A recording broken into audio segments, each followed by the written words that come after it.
You are now listening to Asking for a Friend with TalkDoc, sharing insights through real, honest, and practical ways to improve your communication and relationships. Featuring your hosts, Dr. Pamela Kreiser, Meredith Edwards-Nagel, and Taylor Polindo. Happy Mother's Day. Happy Mother's Day to you too. Happy Mother's Day.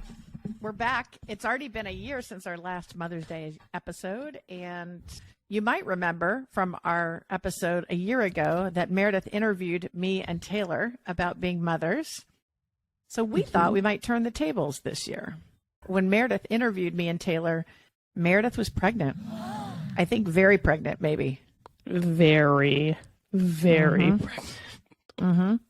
So this episode is to turn the tables and ask some questions and talk about that first year. And for any of you out there who have a 1-year-old or nearly 1-year-old, you can relate to this brand new radical change in your family. And as we talk about this topic, of course, we would stop before getting into the questions and say, if you're someone who's lost your mother or someone who has not become a mother, but you want to, or you have any kind of feelings around this holiday that are difficult or grief related or loss related, we want to let you know you're part of our tribe and we care about you. And we're going to talk about this topic, but we haven't forgotten, as much as we might joke about the nuances of the crazy things that new mothers do. We want you to know that we care about you and we acknowledge that this is part of your journey and you're a part of our audience.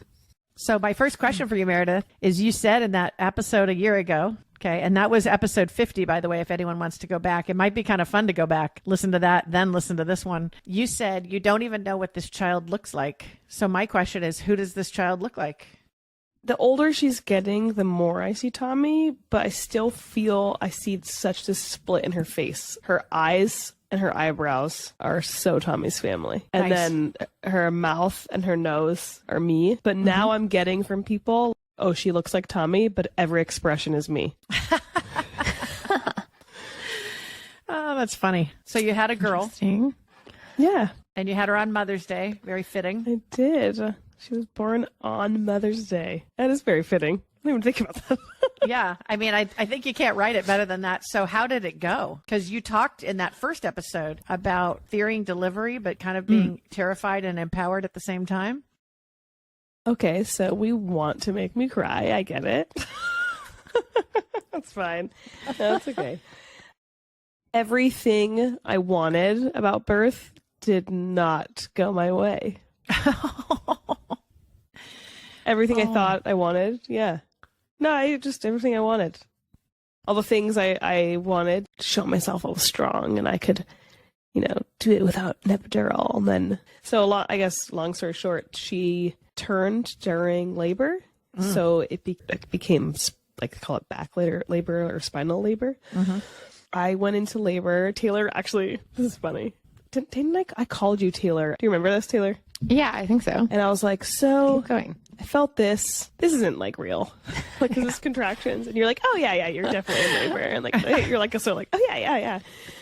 It's like you're waiting for it. And then when it happens, you try to talk yourself out. This isn't happening. Like, this is what we've been talking about. Well, it was actually, so Thursday night, my friend Allison and I and my husband were having dinner. And I was like, ooh. We were eating and something stopped me. And I was like, that was funny. And they were like, what is that? And I was like, I'm fine. And then we were eating and it happened again. And then we're hanging out for a while. It was like once an hour or something. It was like random. And then the last one was like, oh, that was like a real bad cramp. And I was like, I'm fine. And I went to bed, but I woke up like 3 times with the same feeling, but I was fine. And I was like, I didn't even wake up Tommy. I was like, fine. And then Friday morning I woke up and I was just like, oh, Tommy, I'm like real tired, like weird feeling. But I was like, I'm going to go walk the dog. Like, I'm fine. I'm fine. But Feeling off is a big one. It's not happening. Yeah. I took the dog for a walk and I took a book because I was going to go sit at the end of this grass area. I walked like a block and like leaned on the dog because I was like, if someone sees me right now. And I was like, no. I was like, dang, that really hurt. I was like, I'm still going on this walk. And I got to the grass area and I called Tommy and I was like, yeah, you got to come pick me up. Like, I'm not walking home. It's like 2 blocks. I made the dog lay down and I was on all 4s petting him, so it looks like I was just petting the dog. Because I was like, there's people walking around. Like, I'm not doing this right now. And I was like, okay, fine, this is happening. Saturday at like 2 a.m. And finally it was like, there is no way this isn't happening. Less than 5 minutes. This has to happen soon. And I was like, there's no way. I start feeling this Thursday night and she isn't, and all this is happening and this kid isn't here Saturday. She ends up being born on Sunday. So, which I was like, there is no way. Like this was the most painful thing I've ever experienced. It was so painful. And it was so in my back. It was like, and so at this point, like, that's what was happening. When we get to the hospital, that's when they figured it out, what was going on, why it was so painful. So they admitted me. By Saturday at like, it had to be around like 7 p.m., I think it was.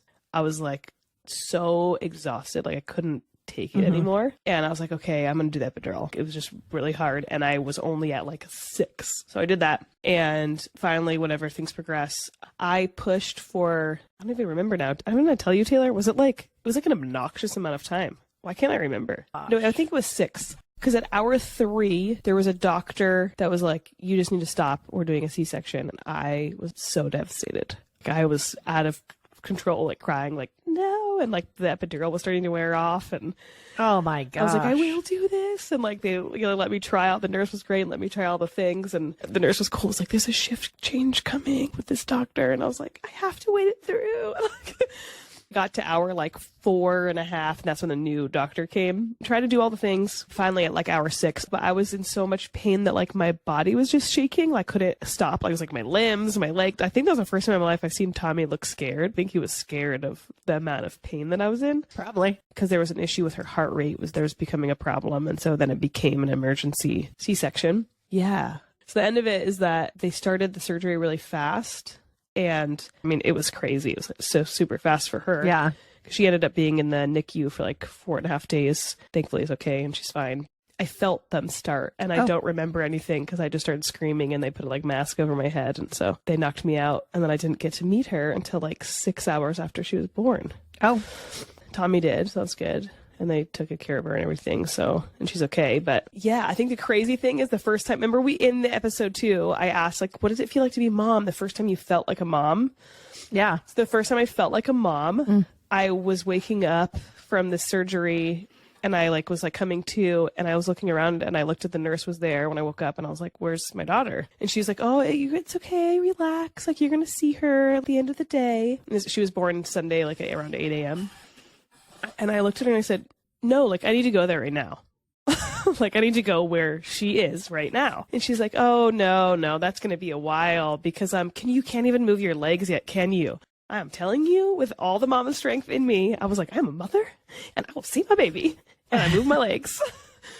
And then I asked her for some water. Tommy was in the room at the time and she left. And I was like, oh my God, that was so hard. And I did that 2 more times. But every strength in me to move my legs. But anyway, like I ended up getting to see her sooner than they said. So that's a very long way of answering the question.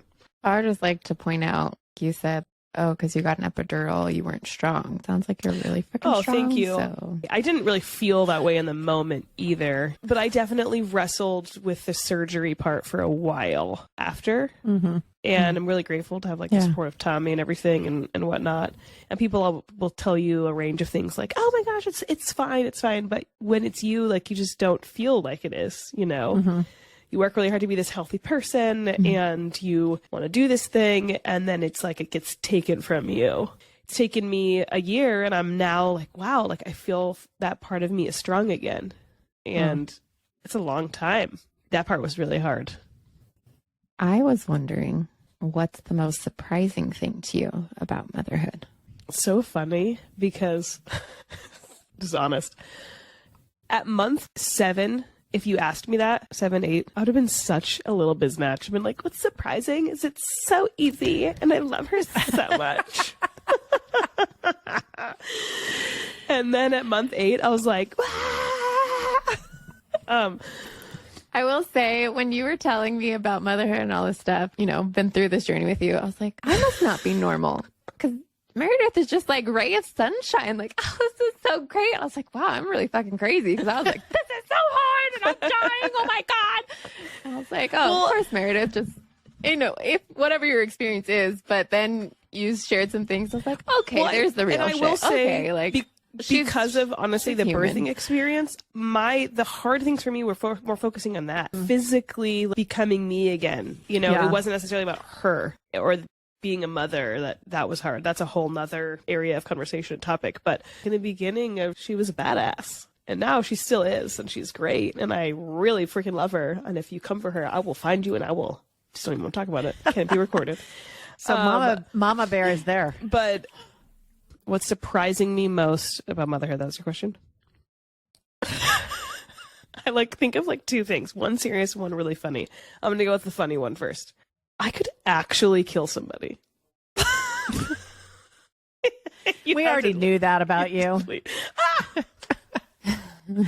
Yeah, that's so weird. That bear thing is so real. It's weird. Yeah.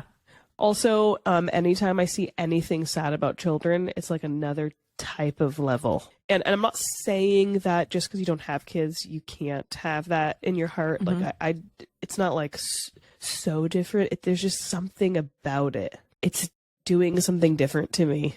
That's surprising me. Yeah. Well, I think in the episode 50, we talked about the fierce sisterhood. And we talked about that feeling like if somebody else's child was in danger, Yeah. you would grab them, right? Yeah. We did talk about that. You would totally grab them because that's just how it is. And not that you would have to be a mother to do that, but there's a big pull. Yeah. According to Fred Rogers, who is one of your favorite people, he says, quote, "Little by little, we human beings are confronted with situations that give us more and more clues that we are not perfect," unquote. How have you and your partner been confronted with situations that show that you're not perfect in this last year? Ooh, that's a good one. How do I phrase patience? What have I become that I can't wait a second because a baby just wants to be naked for a minute? I'm you must put that diaper on. I will find you. So exposed your impatience, and what else? Impatience, the ability to start something and finish it. What the heck? Oh, I'm going to just clean this one room. And that took 2 days. Used to take 30 minutes. How can one small person do that to you? They can, though. It can't. I can't accept it anymore. I must stop it. It's just never going to stop, is it? Okay. So there's that. Yeah, for sure. Time management. I needed to work on it before, I think, but now I had to do or die. Must do it. Oh, must do it. So you're saying it was an area of improvement before, but now you're pressed, so you have to do it now. I have to do it. Yeah. Okay. I have to figure this out. And then I would say one thing for us, really on purpose, time for each other. We just had the luxury of it, of time. And now it's it's been over a month and we haven't just had a dinner alone together. No, I'm not doing that. And we committed once a month at least out of the house. Yeah. Yeah. Also, can I just say one thing about Mr. Rogers really quick? Because I have his book of poems, and I know I showed it the other day, but what I didn't show you guys in here, which is about becoming a mother, and you'll see, I bought this book and I wrote a note to myself in it. I bought it with Tommy in Christmas of 2019. And I said, I bought this book on a good morning with Tommy. It's the first book as an adult I picked up and thought to myself, I hope to read these words to my own baby one day. Of course, I cried because I'm strange, an emotional creature, but Tommy gets it, and I love him. That's sweet. You're the sweetest. Okay. That sounded really unsweet. I know, it sounded so And bad. she's not that sweet, so Yeah. it doesn't. It's Meredith is the sweetest of the three of us for sure. Really? Oh my gosh, yes, Definitely. For sure. Oh, for sure. Okay. Okay, here's my question. How do you feel motherhood is represented in our media and culture? And do you feel it's a true representation? I don't feel there's this grandiose admiration or respect for this motherhood thing that I would like to see. And I'm really, if I'm really honest with myself, I think I was a little bit a part of that. You asked me in the silly Mad Libs, what's the honorable thing I did? And I paused my career for a year. I decided to do that. And I never in a million years would have thought that would have been something that I would have been super proud of. I thought it would have been oh, I just paused this thing, to do this, whatever. But it's been really important to me to be able to do that. I'm not saying that everyone has to do it, and it's fine if you don't. I do look forward to going back to work and whatnot. But wow, it's a it's a lot of work. It's the hardest job I've ever done. Yeah. So my next question you've already answered, Yeah. and it was based on a Fred Rogers quote. You're seeing a theme here. Uh-huh. The quote is, quote, "I hope you're proud of yourself for the times you said yes when all it meant was extra work for you and was seemingly helpful only to someone else," unquote. Mm. And my question was, it's a thankless job. What are your thoughts about sacrifice? I think you've answered that. Yeah, my father-in-law was saying that to me the other day. We were talking, and he's like, it's the most you'll ever sacrifice, Yes. you know? I like to say it's the most inconvenient thing you'll ever do in your life. I do love that. I do love that. Yeah. But Yeah. actually, that's funny with with what Taylor asked earlier. Sometimes I do feel inconvenient in a way I never did before. Like I'll be at a store or at something, and I'm like, oh, I'm inconvenient because I'm a mom and I have this baby. And I don't. Oh, you're like feeling inconvenient. I meant I'm it's feeling- the most yeah, I didn't mean it that way. I meant that. No, I know you didn't mean that. Yeah. But I have felt that, and I don't like that. yeah. Like kids are not a part and not an equal part. Yeah, of our like society. like if she gets upset, I'm like, shh. I get you know, that a and I'm lot. like, okay, I wrestle with this thing in me, you know, and there's a time and a place, you know. I'm not trying to have her like freaking scream at a restaurant. Yeah. At first, I was getting up and running away. Now I'm just like, yeah, I'm gonna get up, but I don't need to be embarrassed of her, you know. Right. And they're learning too. Like, how do we expect them to know how to be in a restaurant? Exactly. And there are certain restaurants I won't enjoy with my. I just realized that I was more patient training my dog to be at a restaurant than I was with her, though, and I had to get better at that. You know. Well, they had a vest saying in training, so it was like, okay. That is funny. That's funny. Okay. A little more personal. How do you feel like your identity has changed since becoming a mom? I want so badly to be a few important things in my life. In some moments, I'm like, if this is all Nova thinks I am, that's good enough. And it makes me like really emotional and really happy. But then I'm also in the same, sometimes in the next breath, I'm like, where did I go? I feel a little lost. It took me a minute to even feel like something as simple as feeling sexy again. That took me a minute, and I wasn't anticipating that. I'm also learning, I used to exercise to like be this thing as a woman, be thin, or because I'm supposed to, or because I want to look good or whatever. Now, like when I exercise, it feels so much better in a different way. That identity thing is awesome, that shift. I exercise, I feel strong because my body can, because my mind is loving this time alone. There's so many other things that have shifted in my identity that I'm really glad for. And then there's some where I feel lost. It's like kind of a roller coaster. Well, and that makes sense because you can't turn off being a mom. You know, if you put other things like through your lens of identity, it's like those can come and go, but like motherhood's forever. It'll just forever be on you. That's a really good way of putting that. Yeah. I can see that. So like some things are colored by it, and I'm really glad.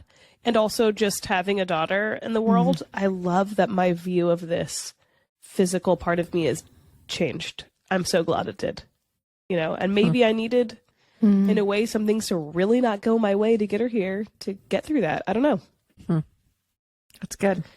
Thinking maybe in a more lighthearted, is there a stereotype that you didn't like about motherhood that's unfortunately true that you found? Like I remember seeing a lot of memes. And I'm like, ugh, people hate their kids. Like all these memes, they make fun of their kids and how awful this is. And then I was like, oh no, it's true though. I was like, the memes are true though. And it's okay. But oh my gosh, oh no. that's funny. Like I wanted to be super flexible. Like I'm still going to live my life, which I do. I still live my life. Oh, that's a good For one. sure. I for sure live my life. And I'm not saying that I don't. And especially the first like 6 months, I just wasn't really into like, I'm going to super organize this. But once that 8-month sleep regression came, I was like, I will get my sleep and I will organize myself to get my sleep and nobody will interrupt it. And so if someone invited me to something during a daytime where she was supposed to be asleep, I said, goodbye. I will not be there. And I said, I am that person that I was like, come on, you can be flexible for one thing. It's just one thing. When you don't get your sleep, you cannot be flexible. That is it.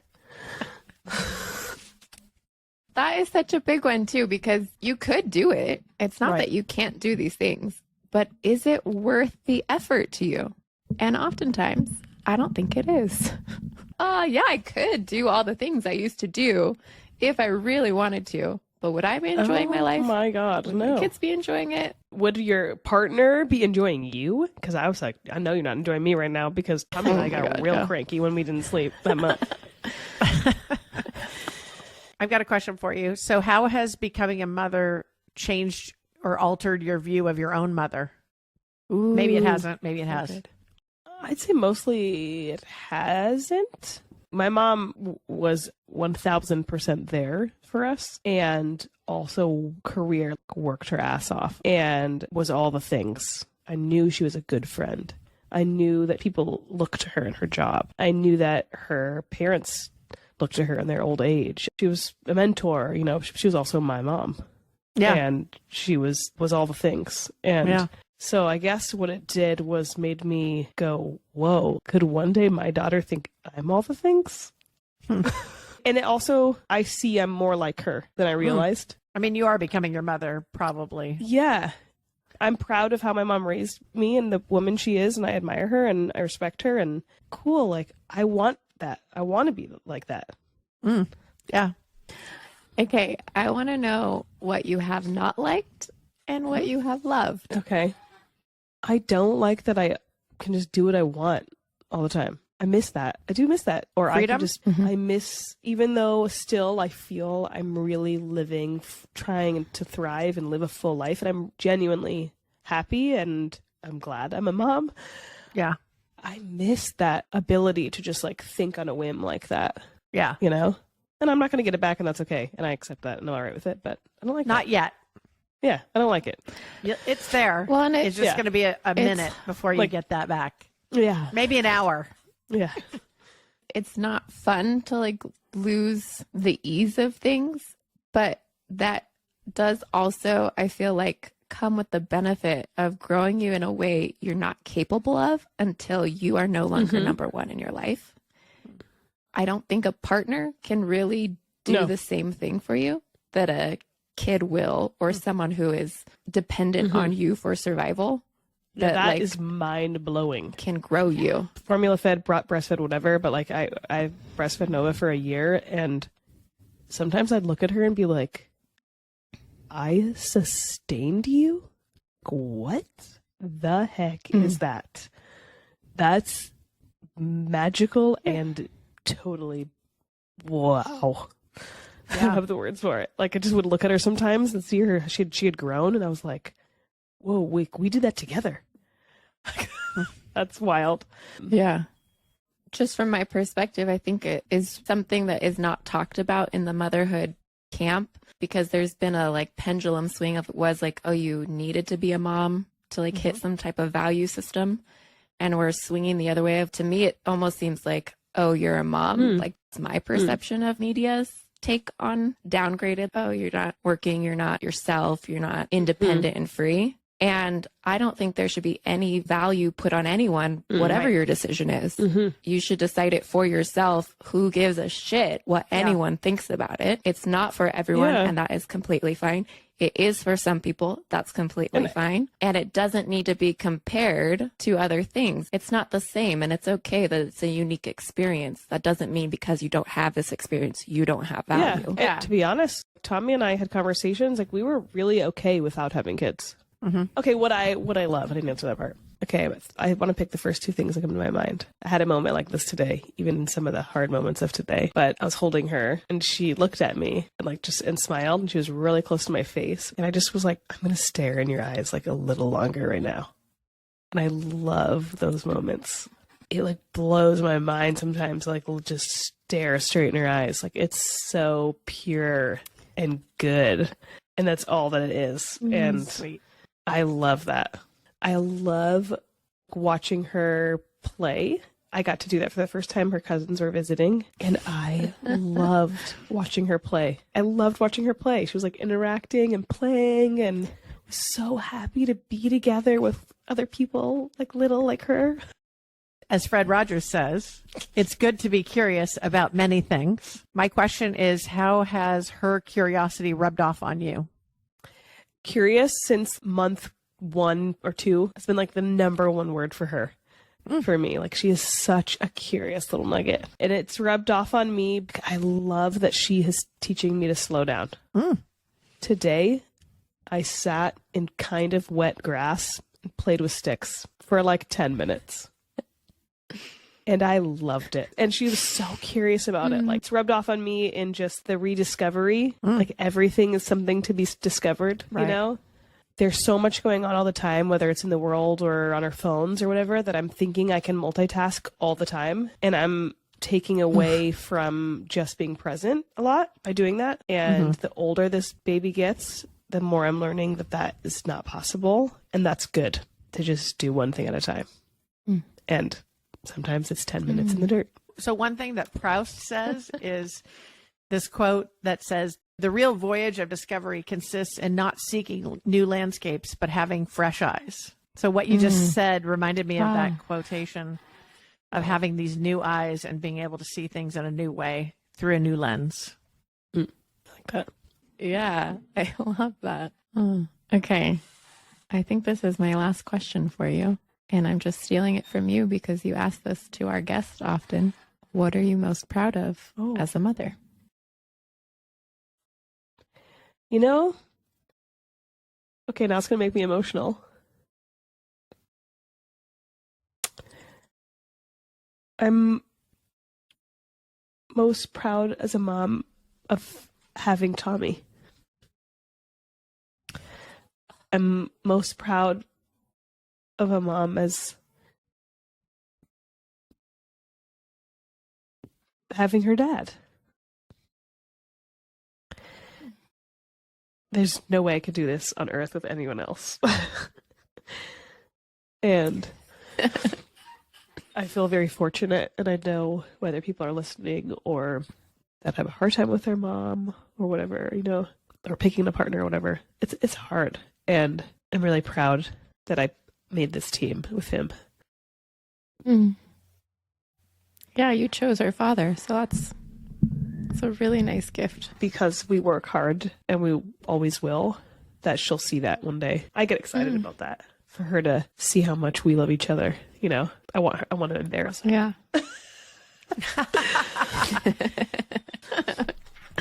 Anyway, yeah. I haven't thought about being proud of anything yet, so thanks for asking that. It's probably fitting that we end with Fred Rogers' quote, "Knowing that we can be loved exactly as we are gives us all the best opportunity for growing into the healthiest of people," unquote. Thank you, Mr. Rogers. And I hear you doing that with your daughter, but I hear you doing it with your partner, and that's exciting. Thank you. Thank you, guys. Do I not get to ask one question? It's funny that you brought up, because I listened back to episode 50 again, and it was about the mother tribe, right? It is this like tribe. I don't have another word for it. But now that I feel I'm in it, and I'm here for you all and your children, but more just like looking for your observation of that thing. I think that I would say there's a language that we all speak together, having gone through childbirth, having gone through uncertainty, having gone through new stages of development, which is going to happen to the both of you for a long time to come. I think it's me, even being further down the road, but on the same journey. I think I would say to you, same. Like when you say things, I'm like, same. I have the same feeling. I have the same love. I have the same connection. I have the same fear. And I think the fact that in life, when we can find people that say, yeah, me too, I'm the same as you, there's something really pure and really connected between that. So even with the two of you, where I see you being physically have very demanding roles as nursing mothers, and, you know, these little kids, and they have to be picked up, and they fall down, and they run into the coffee table and do all these things. But I get it, because I did it too. And there's something about that puts us all on the same lane. Yeah, it feels just like this experience that unless you've done it, you can't describe it. And then as soon as you've entered it, it's like, oh, okay, we're in this together. Again, like, if it's not for you, no problem at all. But it is just an experience unlike any other, and not all experiences need to be the same. But this one It's like as soon as you've entered it, you are in it together. While parenting the same children can have a lot of shared experiences with my partner, there are just some things that are different that somehow only my mom friends hear for me. I'm grateful for the shared experience. I mean, as we talked about, I think, when did you call me, Meredith? Yesterday? Today? I was like, shared probably my lowest parenting point ever with you. And it was one I haven't shared with my husband, I don't think. And I thought I was taken to my grave. I didn't even think it was that bad. And you shared your experience, and I was like, oh, well, oh, God, no. That was a low moment. And we probably recorded an episode shortly after that. I don't know. This is just the most growing thing I've ever done. It's hard because for me, how I describe it is it highlighted all my imperfections and said, like, you need to work on this area of your life. And if you don't, you're going to see it in your kids. You're going to get a daily reminder that you didn't deal with that shit. Can I say also that if you're someone that's listening and you're new to be a mom, or you're looking for good mom friends, find you some mom friends like I have right here. You cannot have them. They are mine. Just kidding. Okay. But in all honesty, having good mothers around you is important. And I can think of people that I really love that have wanted to be moms and still, are able to be that in a way, like for other people. But being just in the community of moms is a really lucky place to be, I think. Yeah. I love you guys. Once again, thank you for joining us today. Please remember to rate, share, and subscribe to our podcast. And thank you for listening to Asking for a Friend. Let us know what you thought of the episode. Our email is hello@afafpodcast.com. This show is for educational purposes only and is copyrighted. Written permission must be granted before syndication or rebroadcasting. Thanks for listening to Asking for a Friend with TalkDoc.